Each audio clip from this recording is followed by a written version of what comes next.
You know, some people say the U.S. in America, Americans are much more interested in the democracy. You know, it's much more interesting and much more exciting, much more entertaining. And definitely when you look at the healthcare debate in the U.S., there is so much material that to laugh at and to be entertained at. Like Sarah Palin saying that public healthcare will kill old people and her baby. Completely entertaining to laugh at morons like her. Um, but at the same time, it is. I'm very grateful that in Canada, that we have the NDP party, and it was the not the Conservative Party or the Liberal Party in Canada, but the NDP party, the Tommy Douglas, that initiated the public health care reform in Canada, so that everyone has the right to public health care coverage. And it's not hard to understand why nowadays those a lot of Canadians saying we're becoming more like Americans, and we're often disappointed at the government that we have elected, because after all, it only takes about a little over 30% of the popular support to win the government power in Ottawa. And we have an electoral system very similar to the U.S., where it encourages two-party election. Just like in the state, we have where they can choose between the socialist and evil Obama and the real American hero Sarah Palin. So as we can see, it's very hard, very, very hard for any government to serve the real public interest of the people instead of only their own party. Um, Many Canadians might be wondering and might be very apathetic about the political system in Canada because the government is so slow in responding to needy Canadians, unemployed Canadians, or stranded Canadians from overseas.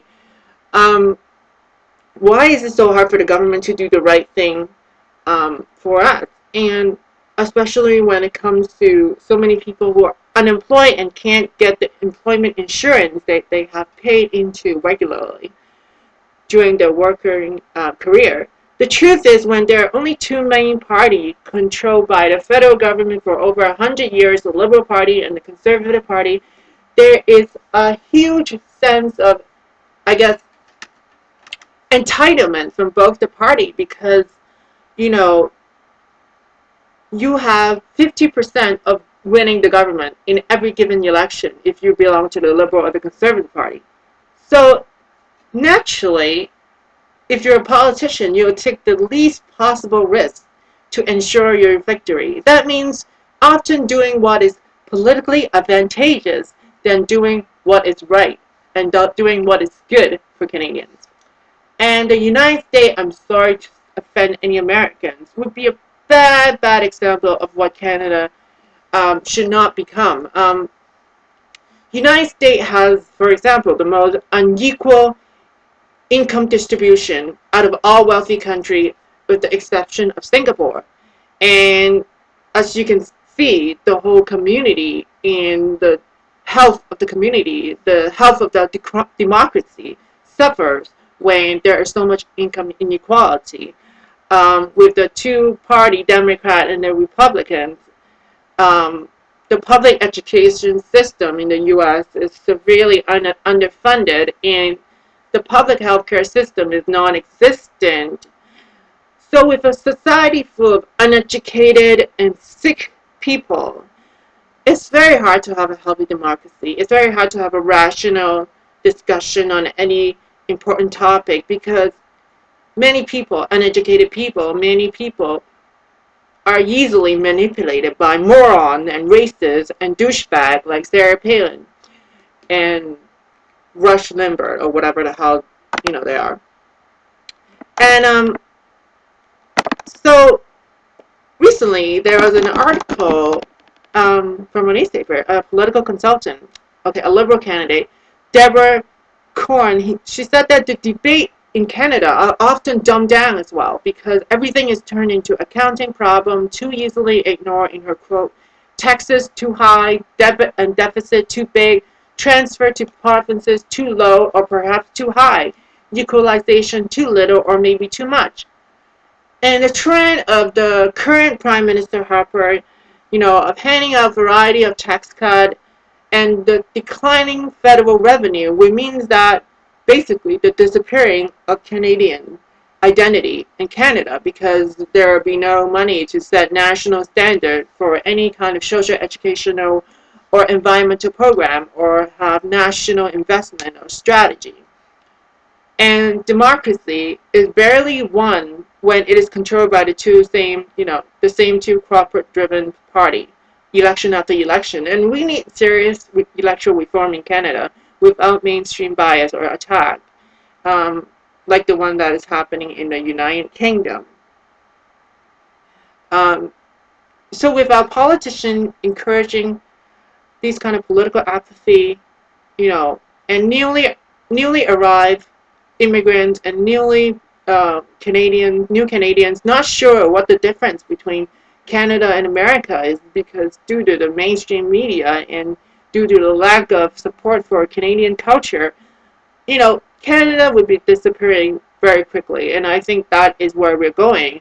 Canada will very much become just like another US state if we don't do anything, if we continue to support Harper or the liberals, you know, and play their little games, attack ad, acknowledge he's not a real patriotic Canadian or he support the separatists or Harper has a steady hand on the economy, which means basically doing nothing and well, he looked manly enough, I guess we can trust him, right?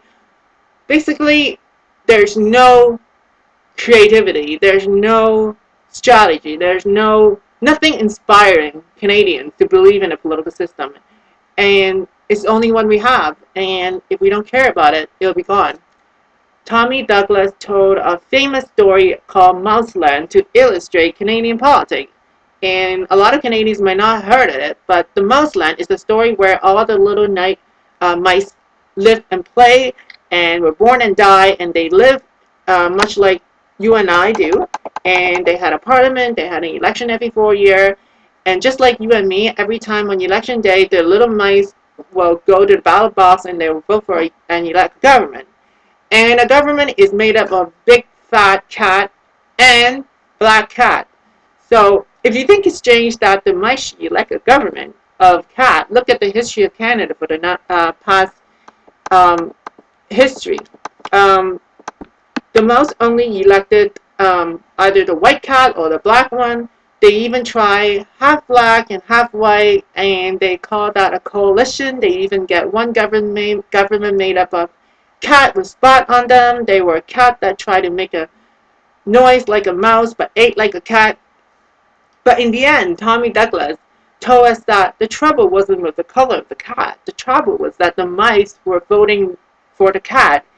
And because they were cat, they naturally look after cat instead of mice. And that is what happened with our Canadian politics. Is the government is no longer working for the people. They're working for themselves. They're working for their own political aspiration to form the government, to be the prime minister.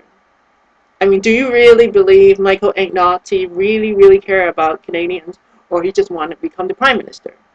Do you think Harper really served the main public interest of Canadians? No, I don't think so. And if that's the only two choices that we have, then we're screwed. We might just as well call ourselves American right now.